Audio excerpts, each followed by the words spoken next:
Hi everybody, this is Maya Zahira with Psychic Protection Sanctuary, and we are now live in our free Facebook group, which is called Psychic Protection Sanctuary. This is our monthly Facebook Live, and today's topic is the dark side of Reiki. I've been wanting to talk about this for quite a long time, and I think I had to get my nerve up to speak about this because it could be a bit controversial. But I do want to say this is not one of those videos that people put out there where they have super polarized beliefs, like way over on this side of the spectrum, where they're like, all Reiki is satanic and it's from the devil. And I am not going to be saying that today. That's not my perspective at all. I'm going to be sharing some of the good and some of the bad. And the truth is that, excuse me, there's been a tendency with Reiki, like with just the whole concept of Reiki, we tend to think that it is free of any difficulties or any bad issues, and that's simply not the case. It's just like anything, there are some issues. So we're going to talk about that today. And I am delighted to see everybody who's here already. We've got Kathy, Sandy, Noah, Barbara, and more. So good to see everybody. I'm really looking forward to talking about this topic with all of you. I do want to ask you to think about this question right now before we dive in. I want you to just take some time to think about it, and you don't have to answer yet, but I'll tell you when's the time to answer. Question for you to think about right now.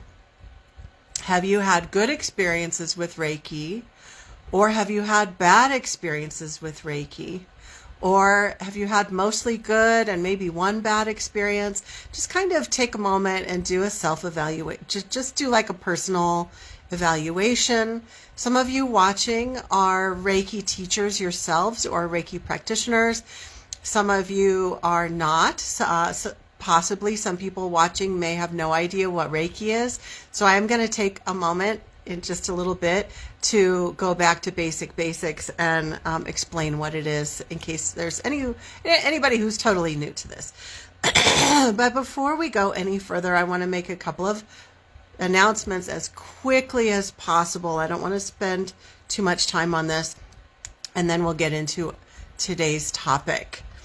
So a couple of announcements. The first is that this is a Facebook Live, and so there's a bit of discussion back and forth. It's a different format than like perhaps like the polished videos on YouTube that some people put up.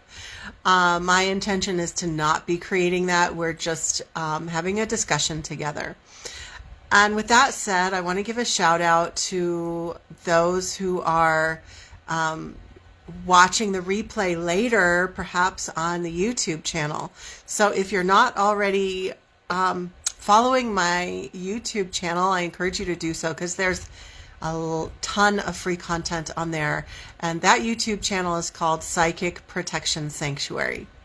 So it's pretty easy. The Facebook group is called Psychic Protection Sanctuary.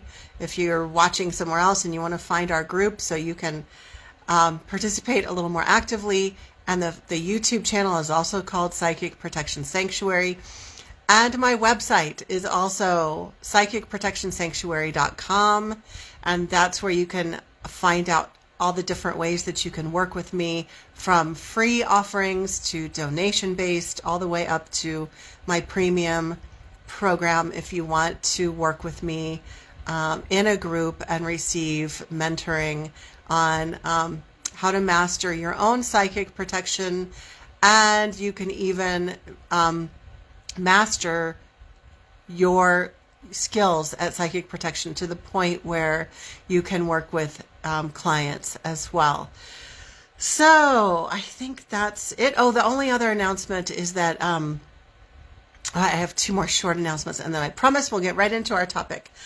Our Facebook Lives over the last few months were weekly. I was really active, doing a lot of free Facebook Live classes in our group.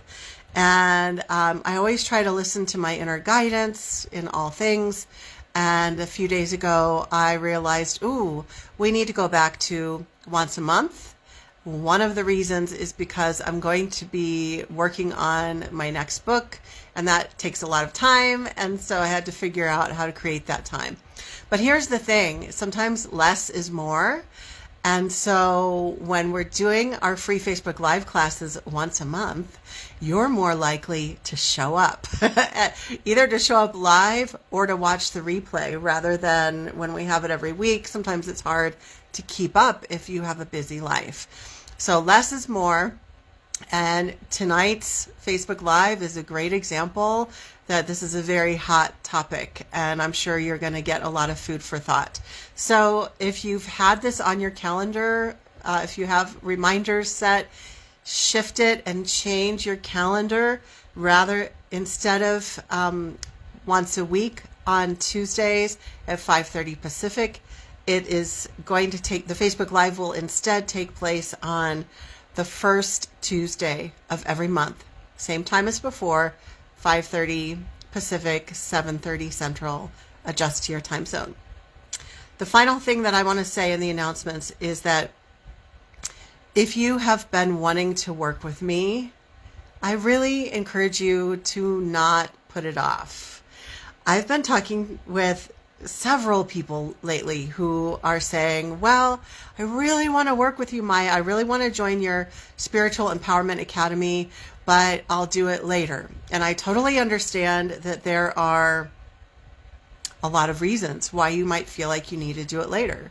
You might have a really busy schedule. You might not have the money right now. You might, like, whatever, all the different truly valid reasons.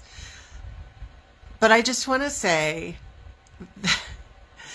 life is short, and don't assume that someone or something is going to be around forever.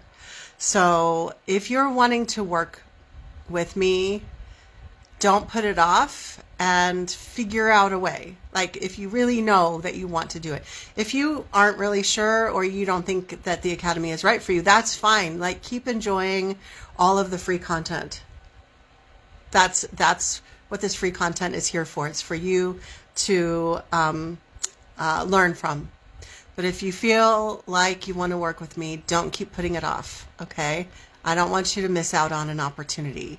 So you can get information about that, about the Academy, at my website, psychicprotectionsanctuary.com, and it's under events and classes. Okay, announcements done.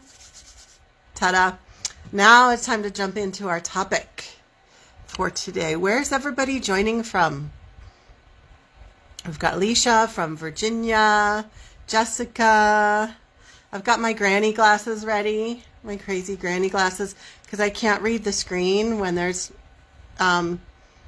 comments. I can figure out the short comments, but I can't read the long comments. Got my granny glasses. I'm ready. Okay, so question for you to consider. Have you had good experiences with Reiki? Have you had bad experiences with Reiki? What has your role been in terms of Reiki? No, Noah is joining from Santa Cruz, California. Hi, Noah. Do you know anyone who's had a negative experience with it? Okay, or are you aware of any issues in the Reiki world? So just something to think about. Okay. Jamie is saying he's here from Chandler, Arizona. Awesome. Okay, so before we go any further, for those of you who just joined and didn't hear the very beginning, today's topic is the dark side of Reiki. And I want to re-explain that this is not one of those videos where the person is saying that everything related to Reiki is demonic and it's all satanic and it's all bad, and only this one particular religion is correct and Reiki is all from the devil. This is not one of those videos. I think, all due respect to all the beliefs out there, this is not that, okay? I personally have had a lot of good experiences with Reiki, but there are also some problems, and we're going to talk about that today. And my hope is that you will gain some food for thought and you'll have more awareness.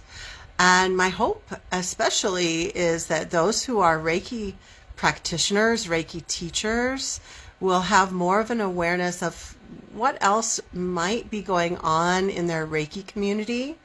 It's really important to be informed about what's going on, and it also helps us to be even more clear on what level of integrity we are choosing to have with our own Reiki practice. And then if you are not a Reiki practitioner or teacher, hopefully this video will give you clarity in knowing some of the negative stuff that's out there, so that you can have better discernment when you're deciding if you do want to go to a Reiki practitioner, or if you do want to go to a Reiki class and get a Reiki certification, you're going to have better discernment in choosing your Reiki teachers or your Reiki practitioners. Okay? So for the benefit of everyone who is brand new to Reiki or isn't quite sure what it is, Reiki, so I'm kind of doing it a disservice right now. I'm barely going to explain. I'm going to give this very brief explanation. It really deserves a lot more explanation, but just for time's sake, we just don't have time to go into all the nuts and bolts. So this is the shortest explanation imaginable. Reiki is a hands-on energy healing technique that originated in Japan. The founder, it's been a while, it's been a few years since I've taught. I used to have all this memorized. Founder of Reiki, Dr. Usui. I'm thinking of, so this was the late 1800s. Please forgive me if I have this wrong. Late 1800s was when he was alive. So not in this current generation. Okay. There's a lot of history that you can look up on Google. There's a ton of books if you want to learn more about how Reiki has unfolded, and also how Reiki has been westernized, how it has been changed by the Western culture, and everything's evolving, so the changes maybe are good or maybe are bad. That's another debate that could be had, which we won't get into today. But long story short, it is an energy healing method. I referred to it as a hands-on healing method, but when you get to level 2, you begin to learn how to send healing energy at a distance. So yes, it's a hands-on healing method, but it's also a method by which you can send healing to anyone or anything across the world or in existence. You could send Reiki to astronauts in outer space, to the planets. You can send Reiki along your timeline. You can send it to the past, to the future. It's really very versatile, actually. So that is what Reiki is. It's a form of energy healing. There are a lot of different types of energy healing in the world today. This is one of them. And I would dare say it's the most popular and the most well-known at this time. And a lot of times it's used, the word Reiki, a lot of times is used kind of as a slang in the same way that we use the word Kleenex when we're referring to facial tissue, right? So like a tissue that you blow your nose with. I don't know about you, it might be regional, but my family always called that Kleenex. Kleenex is a name brand. It's a brand of facial tissues. I can't get it. Ta-da. There we go. It's a brand, right? Reiki is a specific type of energy healing, but sometimes people just call all energy healing Reiki. They just call it all Reiki. But the actual true form of Reiki is a process in which, in order to learn it, the idea is that you go to a Reiki teacher and you receive a Reiki attunement. And the Reiki attunement is it is performed by the Reiki master, the Reiki teacher, who has been trained to do this process. And they work with the student's energy field to prepare them to receive this, what's the word I was going to use? This universal life force energy, because Reiki actually means universal life force energy. So the Reiki master actually opens the person up to receive, to be a channel for this universal life force energy. Nowadays, post-COVID lockdowns, there are a lot more Reiki classes that are happening online and long distance. It used to be a requirement that you had to receive the Reiki attunements in person, according to traditional Reiki. That's kind of changing in today's era. So it's important for the sake of this topic that we're talking about today, the dark side of Reiki, it's important that everybody understands what the Reiki attunement is. So those of you who are new to this, the Reiki attunement is a process by which the Reiki master works with the student's energy and opens the person up to receive the ability to channel Reiki.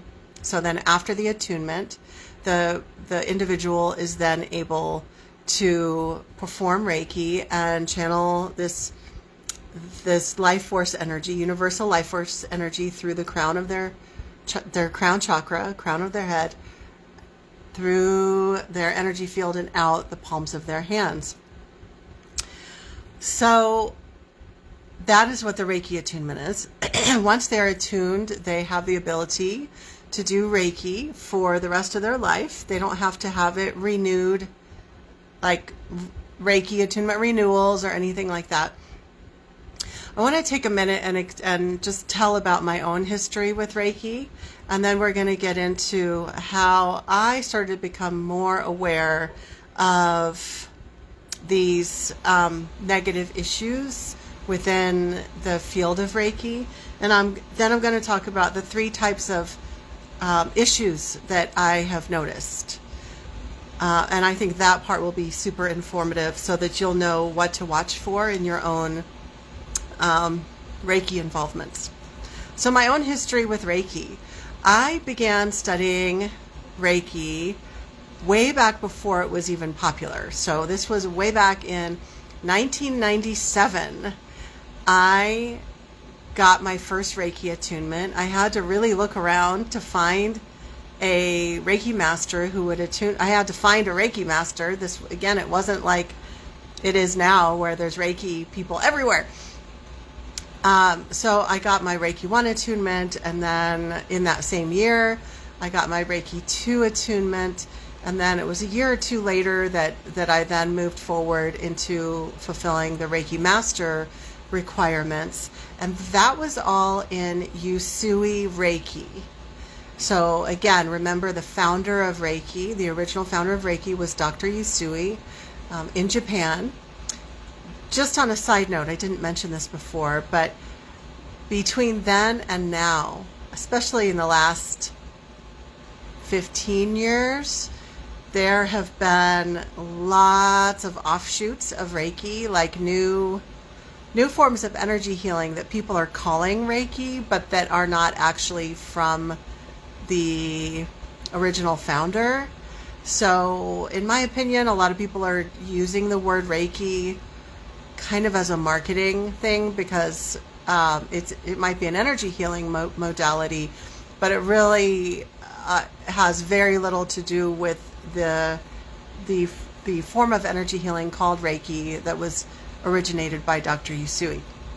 But anyway, the type of Reiki that I studied starting back in 1997 was traditional Usui Reiki. And with my first few teachers, when I went through that process back in 97, and those few years into my Reiki Master certification, I had really positive experiences with Reiki. I was using it for self-healing, and I began working with clients. Again, it wasn't as popular as it is now, so really there wasn't much of a Reiki community. It was just me and maybe a few people here and there. And I was using it daily for self-care, and I still use it daily for self-care. And now, years later, I think it was like 2011-ish, and those few years around that time, I don't know the exact years, but I'm pretty sure 2011, because I remember it was right before the 2012, like everybody was saying 2012 was such an important spiritual year. So I remember that I started retaking all of my classes right before, all of my Reiki courses, right before that big like spiritual hubbub of like, the world is ending, 2012 weirdness. So back in 2011 and for a few years after that, I was retaking all of my Reiki classes. So I got double certified, and just checking for comments here. When I went through that process, by 2011 and onward, by then Reiki was really becoming very popular in the New Age, and it was just becoming more popular overall, right?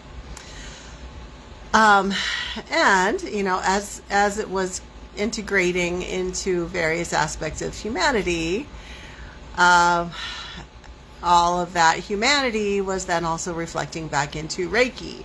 So in other words, like people's unhealed shadows and people's agendas and things like that. So back in 2011, like the person that I was recertifying with, I have this weird experience that I'm going to share here. I'm not sharing any identifying information, but here's an example of the weirdness. So the whole class is sitting there, cross-legged on the floor, and we're all listening to the teacher, and the teacher is talking about her Reiki teacher that she studied with, and who is a famous world-known Reiki teacher at this point. Okay, she's talking about this person and laughing and saying that when she was laughing and saying that when she was going through all of her certifications with him, they were having sex. And she was laughing about it. And it's so funny because, like, she was normalizing it so much. And here are all of these students who don't know any better. They don't know, like, that's inappropriate. You should not be having sex with your students. Like, it's up to it seems like common sense, but really, when people are new to this spiritual stuff, they don't always know what the boundaries are supposed to be. They don't understand. And it's the instructor's responsibility to set those professional boundaries. And so I was the only person that was sitting there with my mouth agape going, and this is supposed to be okay? She's like laughing about this, and that this person who, this male leader in the Reiki world was having sex with her and has had sex with other people that he was teaching. And I'm like, how is that okay? That is not okay. That's normalizing very dysfunctional and unprofessional behaviors and lack of professional boundaries. I mean, it's just messed up in so many different ways. So I actually retook all of my levels through that lineage because that was the lineage that was very popular in the city where I used to live. So that person that I was retaking my classes from was like the leading person in that metropolitan area. And that person had studied with this internationally known person and is an employee, like I forget what the term that they use, but is part of their organization. And I retook all of my levels within this like weird energy. Okay. And here's what gets even weirder. After the fact, a couple of years later, I was at a community event. It was not a Reiki event. It was a spiritual event. It was a metaphysical fair. And a man approached me and said he really needed to talk to me, get some things off of his chest, because he knew I would be empathetic. And he said that he had taken classes with the female Reiki instructor that I had retaken all my classes with, that he had been a student and that he was really confused and didn't understand what had happened to him, that this Reiki teacher had told him that they had had all these past lives together and that they were destined to be lovers. And of course, he didn't know any better. So, you know, when you're new to something and you're in a vulnerable state and you're naive, you don't always know what the boundaries should be. And I notice this a lot with people who are new into spiritual endeavors. Those of us who've been around for a while are like, of course, you're not supposed to do this or that. Of course. But when you're a brand new, like, baby to this thing, you don't know. And it's the person in the position of authority, the helping person in the helping position, the teacher, the guide, the healer, who is responsible for setting the professional boundary and upholding it. And so this guy was like, I don't understand what happened. I thought we were in a relationship. And then after that, she won't talk to me anymore. And now I don't know what happened. I thought she was my teacher. Like, this person was totally feeling very confused and very violated. Now, a lot of times we might think of those kinds of scenarios happening, but in a different way. I think we tend to assume, kind of encapsulate those issues where it's a male guru and a female follower. And it's in like a cult or something. Well, this isn't a cult. This is Reiki. And people have this belief that Reiki is a safe place. It's a safe zone. In fact, when I took all of my levels of Reiki, it was really emphasized that Reiki could never be used to cause harm. And yet, as I go on and share some other stories, you're going to see how maybe the actual Reiki energy, the universal life force energy, wasn't used to cause harm. Maybe Reiki is neutral, but the people were causing harm, and they were causing harm, some of them in the ways that they were mishandling energy. And some people, it was a mishandling of power over their students. So there was definitely some weird stuff that I encountered in one of my previous communities where I used to live. There was also a lot of like interpersonal stuff. Reiki teachers who had not worked through their unhealed wounds and were projecting a lot of that onto their students, and there was a lot of like enmeshment and weird like lack of boundaries, power over the students, authoritarianism, and other weird stuff. And so those were my experiences and my observations.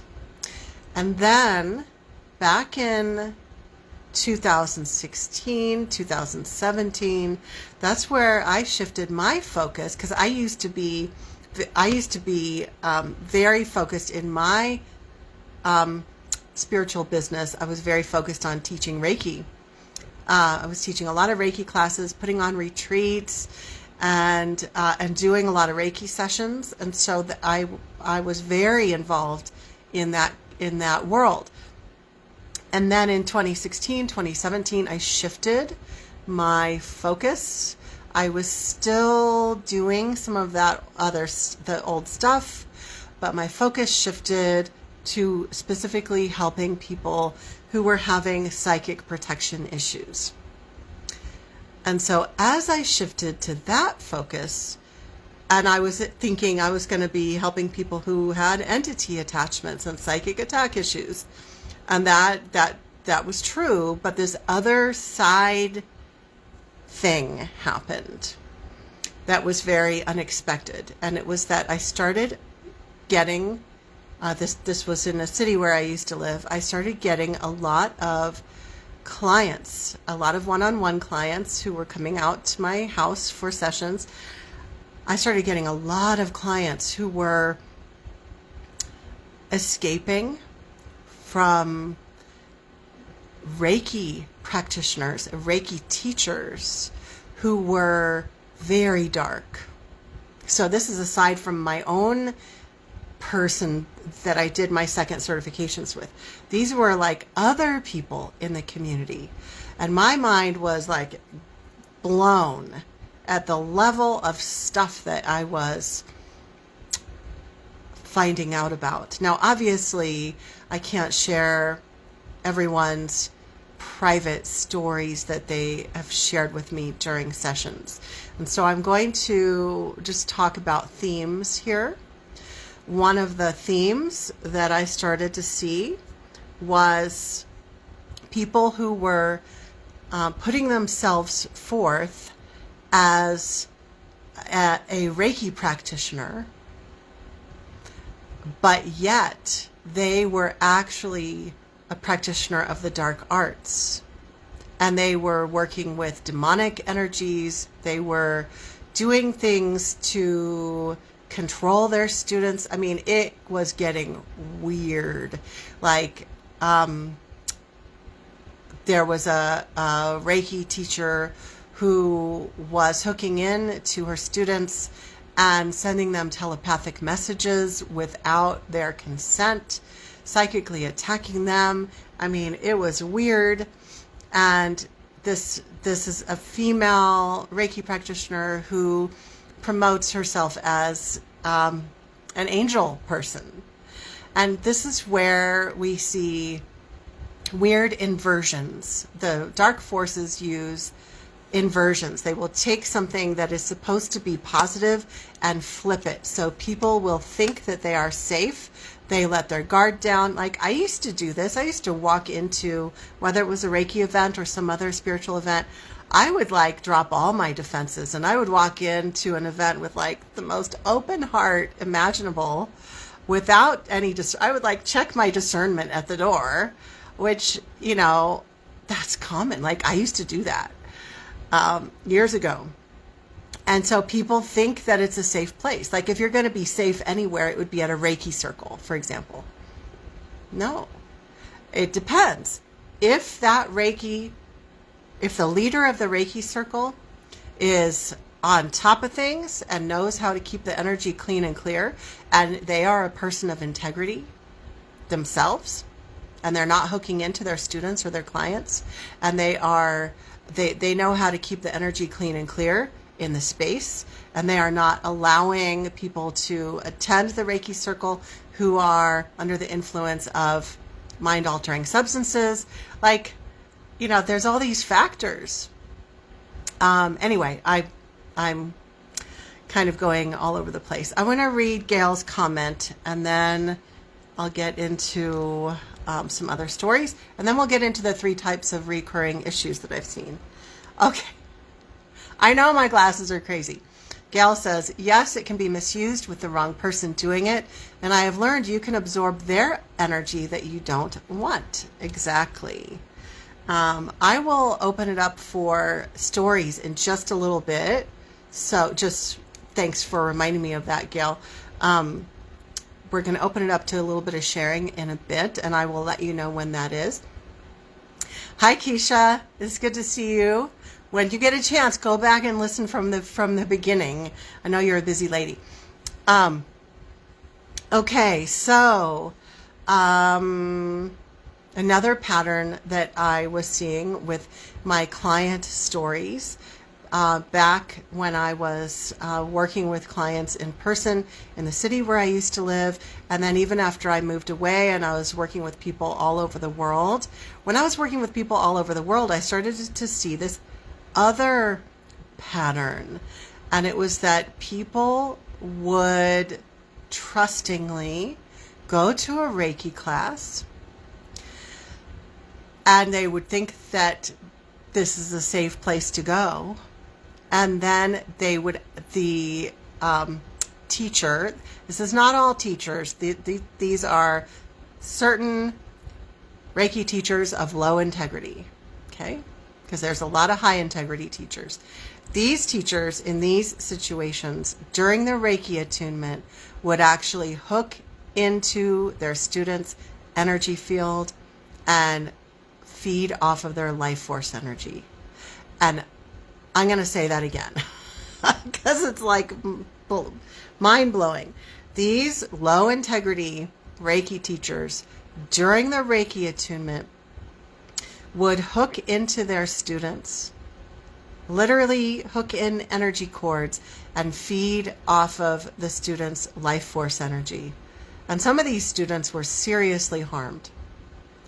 And I have known several people that this has happened to with different Reiki masters. So I now consider it to be a pattern. It's not just a one-time incident, like, a fluke. I've seen it happen a lot. So, what else do I want to say?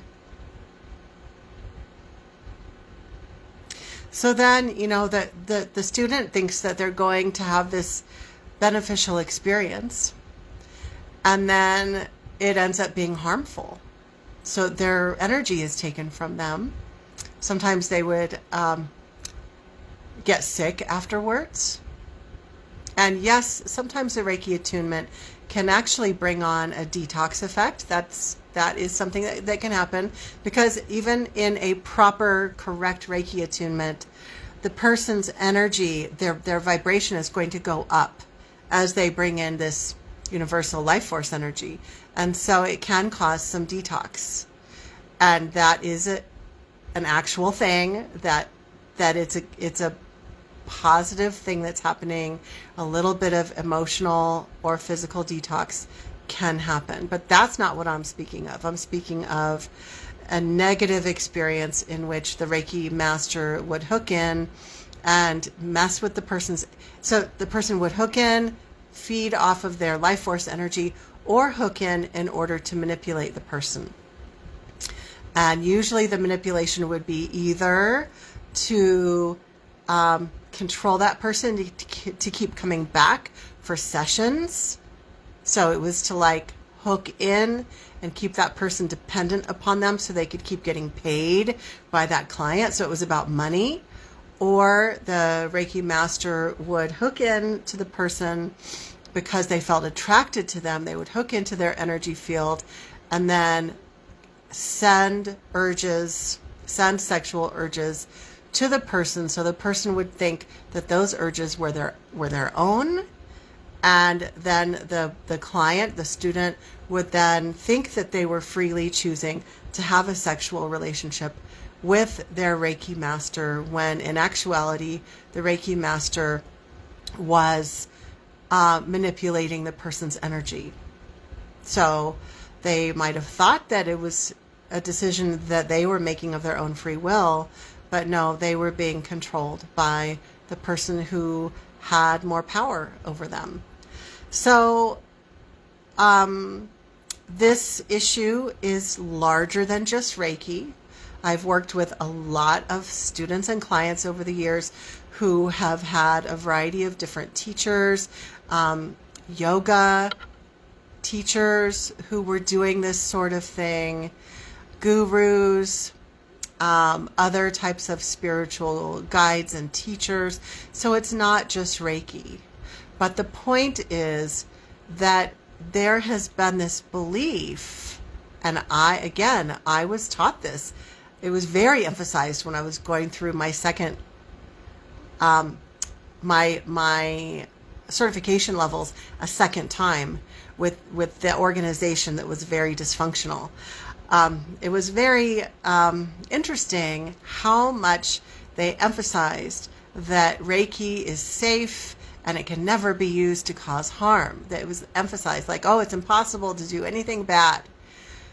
In hindsight, so at the time, that made sense. Like, oh, of course, it's universal life force energy. Universal life force energy isn't harmful. But I find it very interesting that the people who were doing these just dysfunctional things and breaking professional boundaries were emphasizing this so much. And I think it was really, on some level, to cause people to let down their guard and to not use discernment and to just accept whatever. Well, this doesn't cause harm. I'm not experiencing any harm. Well, no, actually, sometimes we are. We are experiencing harm. So there's this like built-in idea within the Reiki classes that it's like a totally safe space. There's nothing to protect yourself from. It's all safe energy. Everything is good. And then meanwhile, all of the crap and the dysfunction and the harm that's happening in all of these other aspects of spirituality are just as prevalent in Reiki. Because you know what the common denominators are? Human beings. Human beings that have their own agendas. So I don't believe that Reiki energy is bad. I think, though, that when you mix these human beings in that have unhealed inner shadow that they're spewing on people, or they on purpose are trying to manipulate and control people and they have no integrity, or they're working with dark forces. So that's the common denominator, are the human beings.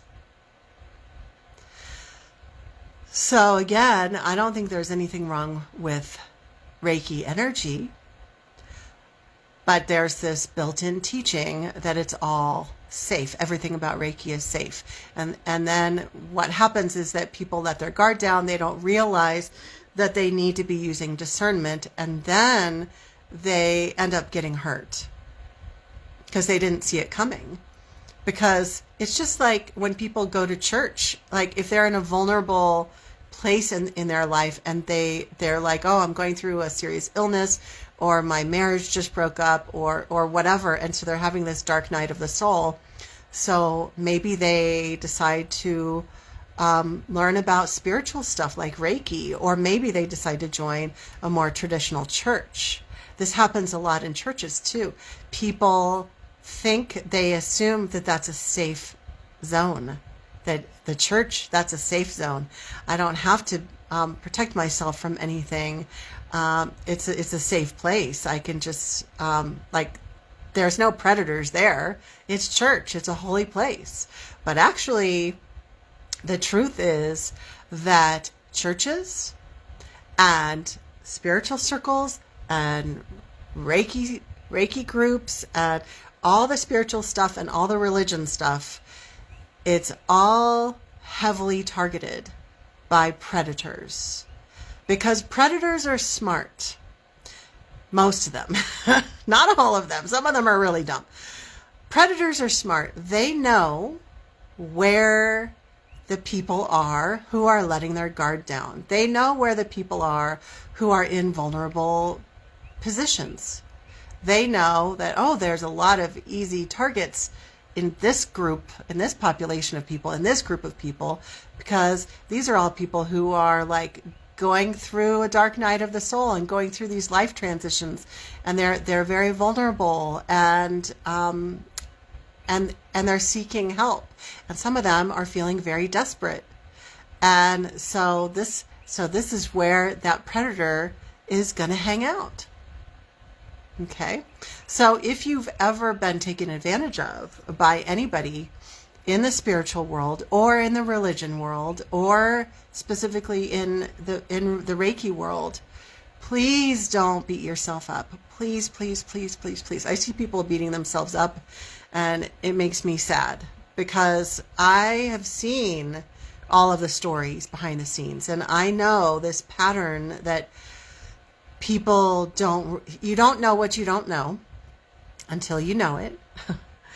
And predators specifically target people who are in vulnerable times in their life, who are who are experiencing vulnerable emotions, who are going through difficult life situations. Like, they specifically target those people.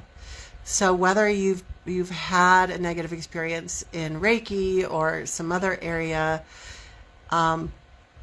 it's not your fault. It's the predator's fault. It's the person, it's the boundary violator's fault. It's the person who was the teacher, the guide, the guru, the Reiki master, etc.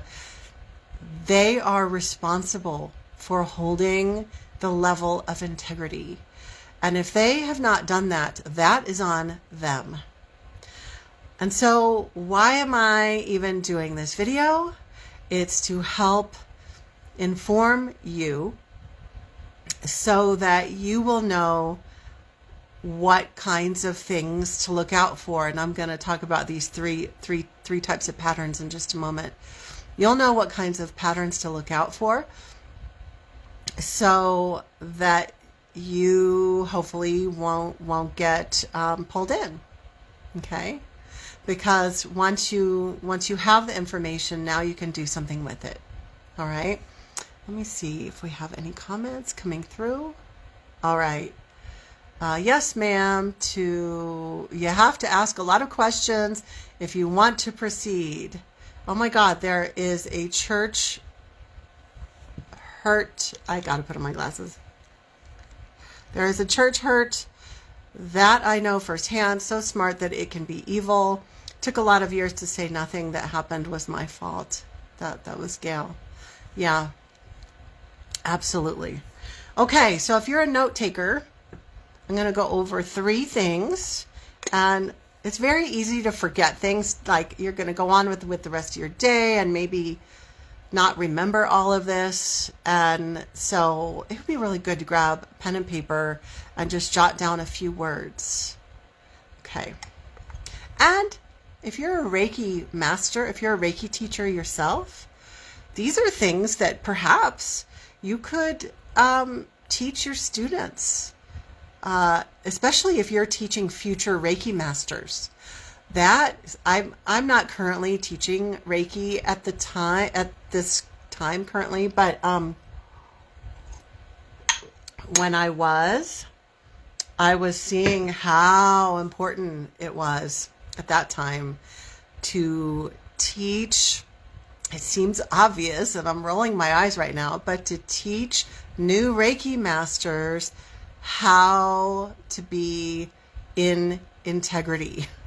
You would think that people would know how to be in integrity and how to not sleep with their students and how to not steal people's life force energy and how to not do black magic against them. You would think, but some people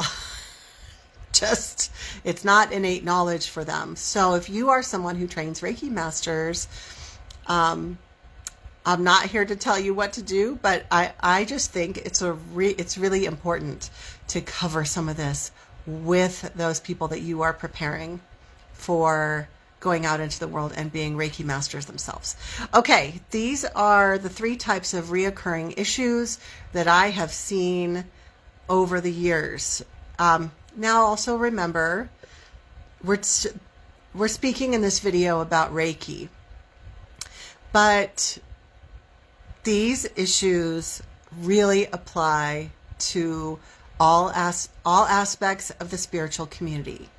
So remember that. Whatever spiritual events you're participating in, whatever healing modalities you are studying, whatever, okay?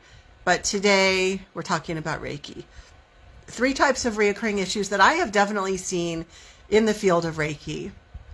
Number 1, these are personal abuses by the Reiki master or the Reiki practitioner. The Reiki master is the one who's training people. The Reiki practitioner might not be a Reiki master. They might not be teaching people, but they're doing sessions for people. So the Reiki practitioner is a healer. Personal abuses, dysfunctional behaviors, lack of integrity, spiritual bypassing, like, you know, here's an example of spiritual bypassing. The teacher or the Reiki master says something really rude or mildly abusive or outright abusive to their client or student. And when the client or student tries to set a boundary, the practitioner flips it around on them and uses spiritual bypassing and says, well, there must be some unhealed wound within you because nothing I say matters. And if you think that that's abusive, you have some old childhood wounds that you need to work through. It's like this gaslighty thing that they do, utilizing like spiritual principles as this weird, tricky, slippery way to make an excuse of why they can say or do abusive things. So that's how I'm using the term spiritual bypassing. Other personal abuses would be lack of personal boundaries. Now, this is something to think about. There are Reiki teachers, Reiki practitioners who are hanging out with all their students like they are their buddies. And that is a boundary violation. Okay? So I want you to think about that. Your healer is not your best buddy. And if your healer is trying to be your best buddy, find a different healer because that is not serving you. Okay? It's a very muddied energy when they're doing that, and it's not right. And then I'm putting this as a separate category, number 2 on the list, which also would fit under personal abuses. Number 2 on the list I have as sexual misconduct. Now, we're human beings. Like, it's healthy for human beings to have sex. I'm not anti-sex, and I'm also understanding that there's a lot of uniqueness in this world. Everyone has different ways of expressing themselves, and that needs to be acknowledged. However, it is very clear-cut. A Reiki practitioner or a Reiki teacher should not be having sex with their students. If you become aware of that, let's say you're attending a class and it's like one of the students is like, oh yeah, I'm hooking up with the teacher, whatever.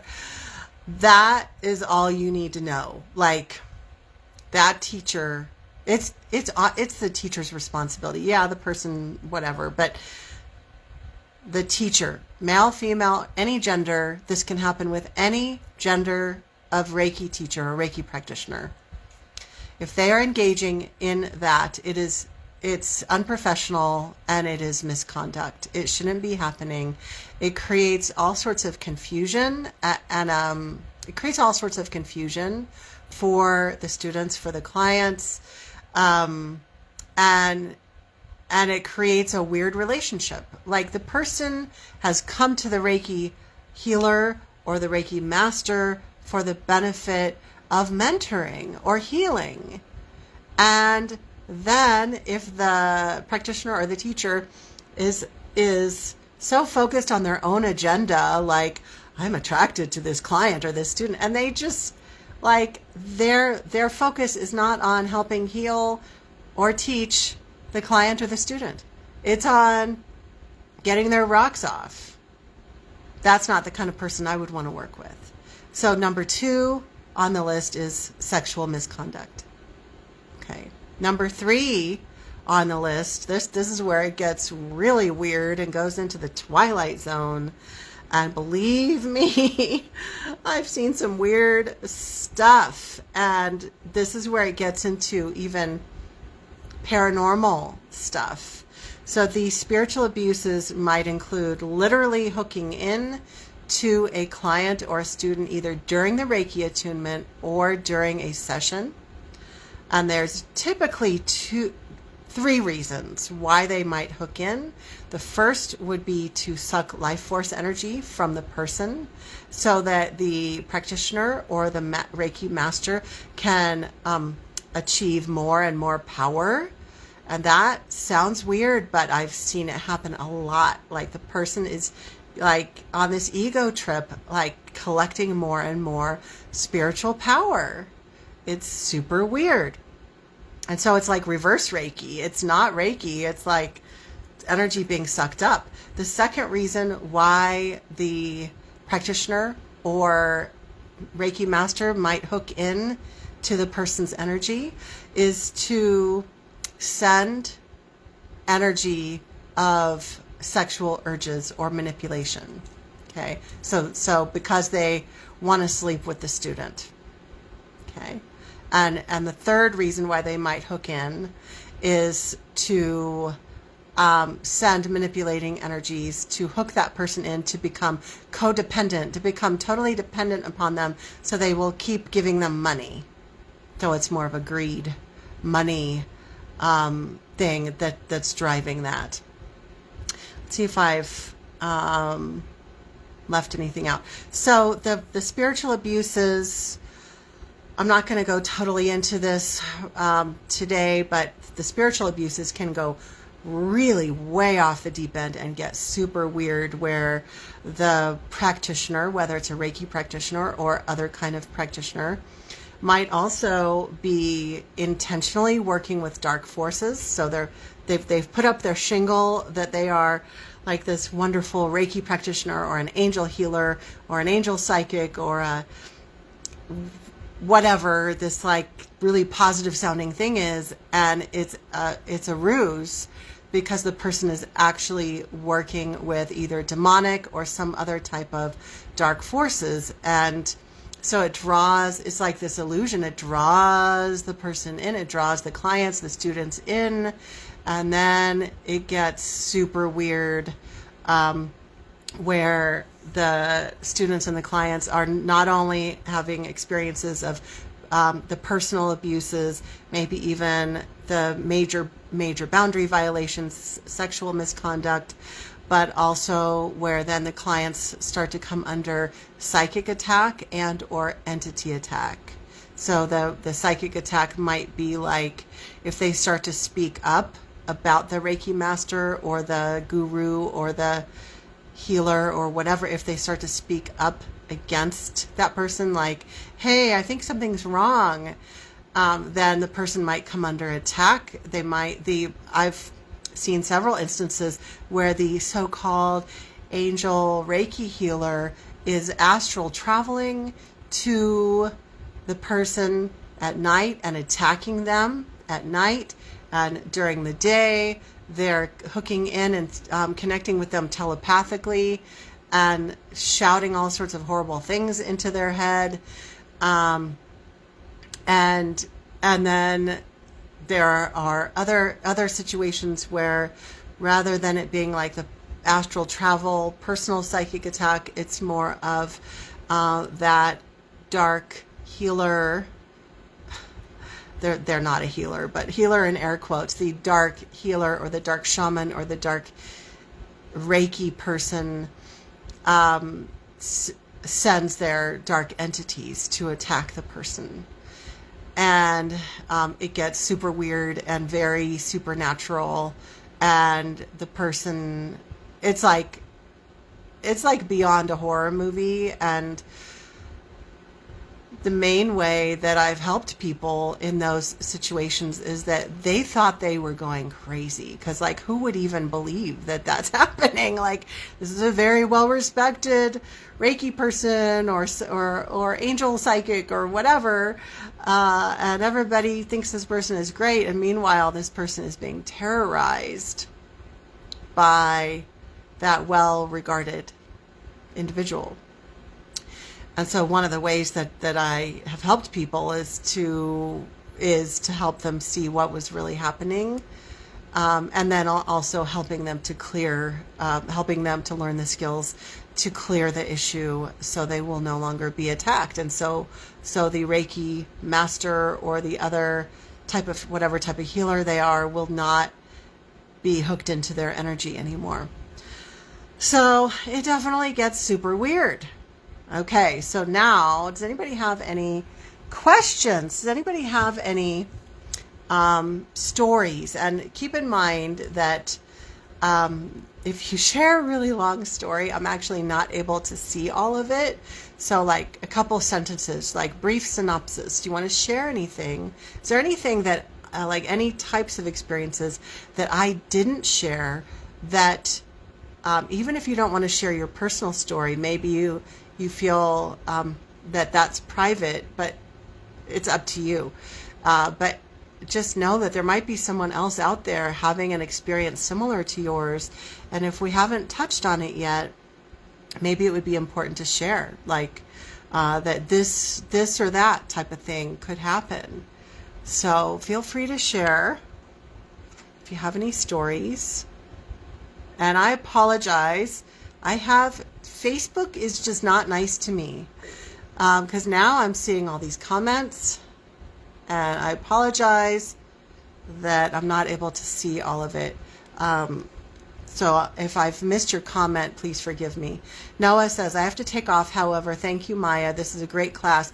I want to watch the rest of it. I am now a level 2 practitioner. I am very picky who my clients are. Yeah. I think that's great to be picky about your clients and picky about your teachers. Absolutely.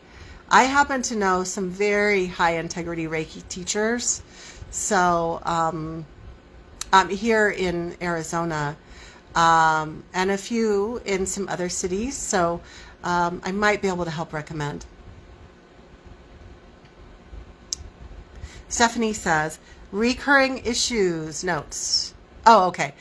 For anyone who needs the notes, Stephanie Hardy wrote it out for everybody, so thank you.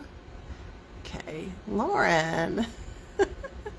I need to actually invest in normal glasses. These are just reading glasses from Walmart, and they're crazy. And this is the only time that I use them because I can't read the crazy tiny white letters on the device.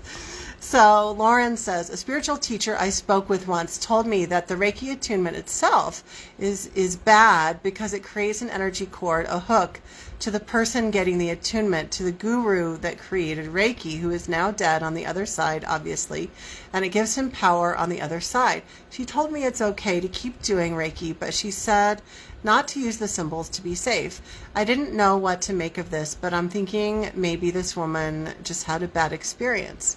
So I really appreciate you sharing that comment. And I want to say that this is something that has been brought to my attention as well.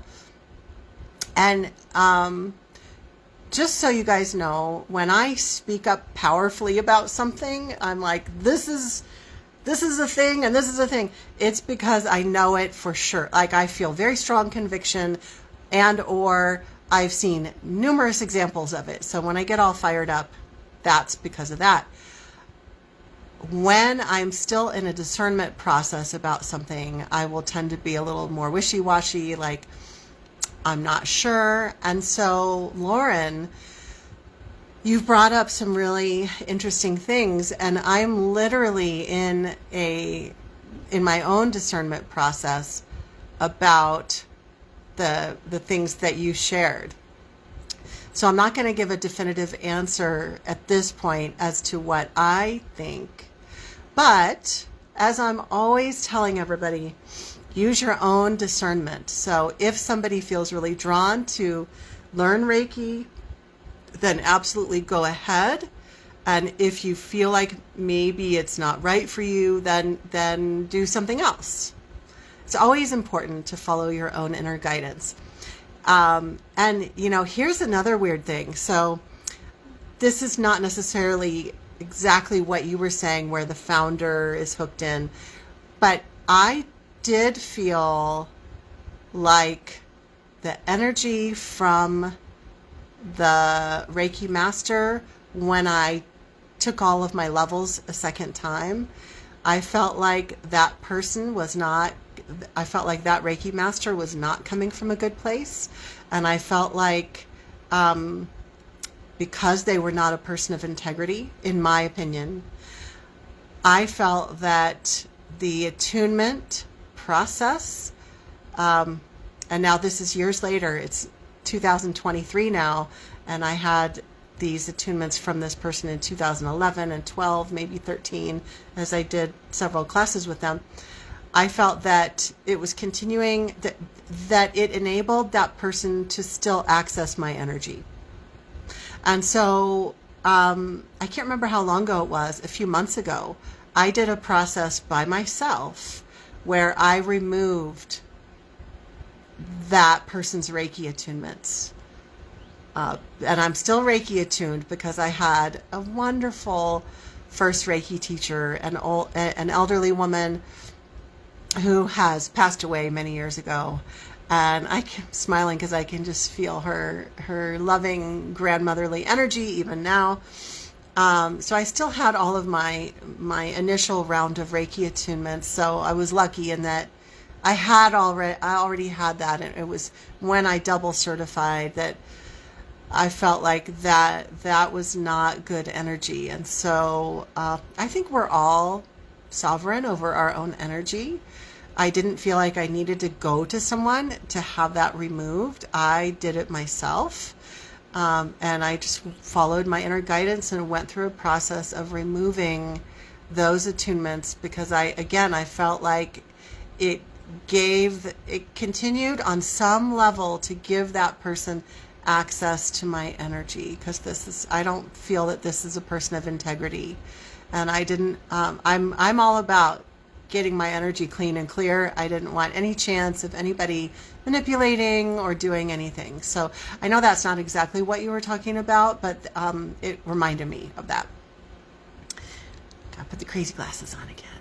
And I will eventually circle back around, and if I come to exact, precise clarity on all of that, I will let you know. I do feel, however, that some of the big players in Reiki, not all, some of the big like international Reiki teachers, I feel are infiltrated. And was it last week's Facebook Live or the week before where I talked? Yeah, it was a couple weeks ago. The two ways that light workers are working for the dark forces. And I talked about how certain people, and I wasn't just talking about Reiki, but Reiki did come up in that video. I talked about how there are certain healers and spiritual teachers who are hijacked, either knowingly or unknowingly. That would be a good video for you to go back and watch. You can find it in the Facebook group. You can click on media, or you can go to my YouTube channel, Psychic Protection Sanctuary YouTube channel, and it's from a couple weeks ago. So if you want to understand what I mean by someone who's hijacked. I do feel like Reiki is not unique in that way. I mean, it is unique, it's special, but it is just as vulnerable as anything else. And in my professional opinion, there are certain big players in Reiki that are completely hijacked. And some of them are the ones that are having sex with their students, but that's not the only problem. It's lots of levels of problems. And remember, I keep coming back to this. I'm not giving you a polarized way over here view. I'm emphasizing there are certain players that are hijacked. There are many that are very good, that are altruistic, that are people of high integrity, and who truly want to help their students. So now that you have this information, now hopefully if you're a potential student or a potential client trying to find a Reiki teacher, for example, or a Reiki practitioner, you have more information than you had before. And hopefully now, instead of just grabbing the first person that you find on Google, that you will use your discernment. Ask questions. Ask the person questions. Use your intuition. Use your spidey sense. I actually like to, before I go to any practitioner, I like to use my intuitive skills, and I tune in and ask, like, is this person safe for me to go to? And a variety of other questions. I actually teach this process to the students in my academy, and I won't go all into it, but hopefully that gives you a bit of an idea. So hopefully this will give you some ideas on how to have discernment, so that if you do choose to be involved with Reiki, that you will have an awesome, amazing, uplifting, healing experience, and no more of this like bullshit, horrible experiences that are just awful that I wish didn't happen. But unfortunately, guys, predators are not going away. Predators are not going away. I was telling somebody the other day that I plan to write a book about predatory spiritual teachers. And they were saying like, oh, are you going to include this famous person and that famous person, this famous, like all these predators? And I said, no, I'm not, because this issue is timeless, and we need to look at patterns, and we need to understand what to look out for, because predators are not going away. They're going to be on the planet. They just are. And we need to learn how to spot them and not get involved with them. Yeah? Does anybody have any other questions or comments? Leisha says, what are good questions to ask a Reiki healer before having a session?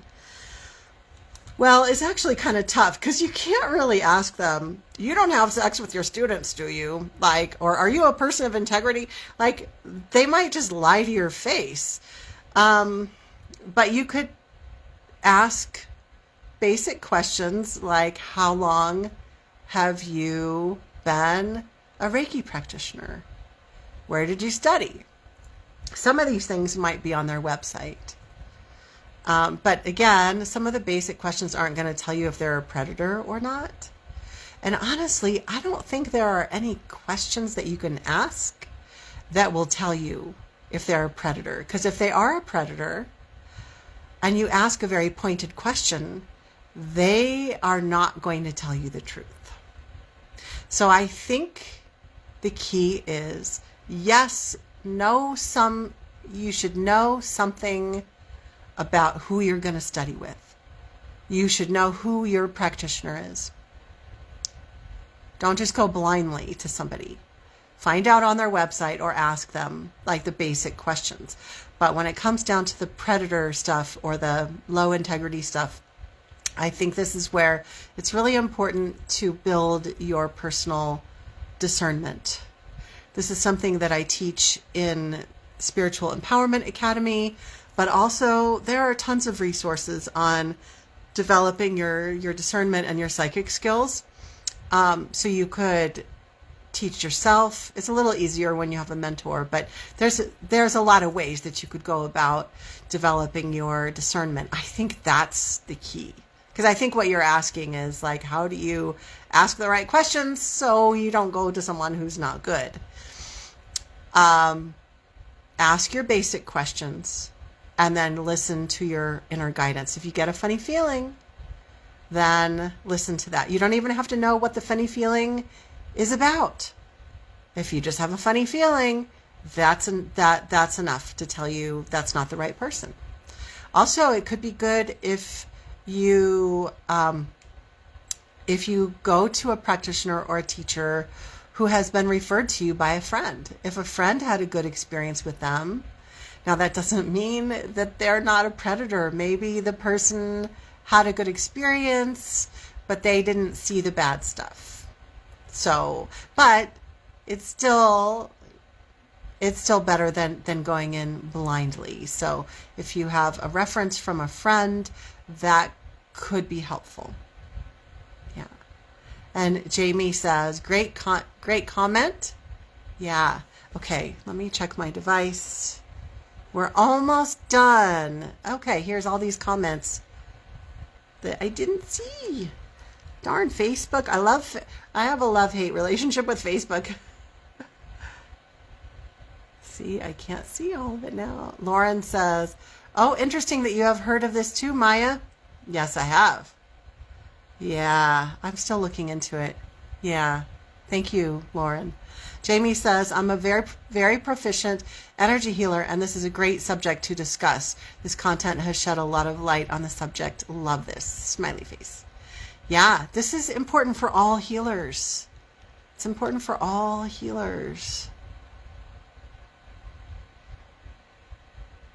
And I think one of the reasons why I wanted to specifically talk about Reiki in this video is because there is this built-in teaching within the teachings of Reiki that Reiki can do no harm.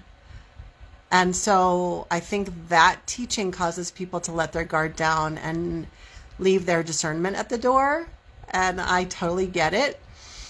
Again, I think that Reiki itself, universal life force energy, it's universal life force energy. That's not bad energy. It's universal life force energy. It's the people or entities, if there are entities involved, that are problematic. It's the people, okay? Low integrity, dysfunctional people. So we got to find the good people, the good practitioners, Reiki or otherwise. Gail says, good time together. I got to go. Have a great evening. Lauren, got to go. Thank you. Yep. And I got to go too, because I have an energy clearing circle that I do every night. And I do use Reiki and energy clearing. I clear out non-beneficial energies. I love energy work. It's amazing, whether it's one-on-one or working with a group. So I wasn't even going to announce this, but since it has been brought to the top of my mind, I do have a donation-based group. And for those of you who have been wanting to work with me, this is a great option, and it is an energy healing and energy clearing group. And it's called Your Daily Dose of Energy Clearing. You can find information about it on my website, psychicprotectionsanctuary.com. And then also my main program is Spiritual Empowerment Academy. And that is where you can receive direct mentorship from me on all things spiritual empowerment, all things psychic protection, all things intuitive development. And it's a great community. And the reason why it's a great community is because I don't just let anybody in. You actually have to fill out an application and do an interview with me to make sure that it's a good fit. And remember, don't think, oh, I'll eventually sign up for that, because life is short, and, don't expect that I'm going to be around forever. If you are wanting to sign up for that, if you've been wanting to, then go just try to figure out a way, because I don't want you to miss out. Okay, this was a great conversation, and I encourage you to continue this in the comments, any thoughts that you have. And if you are a member of the Facebook group, those of you who are here live obviously are a member of the Psychic Protection Sanctuary Facebook group. You can also create a new post in the group if you have something like an offshoot of this that you want to discuss or ask about. And the cool thing about being in a group, rather than just getting my feedback, you get everyone else's thoughts and opinions too. Because I'm not the only one that has answers. You have answers. The other people in the group have answers too. So I definitely encourage conversation questions in the group. And if you're watching the replay on YouTube, feel free to leave a comment and subscribe and all that good stuff. So just a final reminder that our Facebook Live in this free group used to be weekly. It was weekly for a few months. Now it's gone back to monthly. So mark your calendar, first Tuesday of every month. So gosh, we're already into May. So this is the first Tuesday of May, 2023. First Tuesday of the month. And it's at 5:30 Pacific, 6:30 Mountain, 7:30 Central, 8:30 Eastern. Adjust to your time zone if you are somewhere else in the world. So I will see you all in the Facebook group for more wonderful discussions. And our next Facebook Live will be in June. But don't be shy between now and then. You can still stay involved. And I will be sure to also, since we're not doing the Facebook Lives every week, I'll be sure to go over to the YouTube channel, grab videos from there and post them as suggestions every week of videos that you could watch just to keep learning more and feeding your brain. Thanks everybody for joining. And as always, I'm sending you all my love.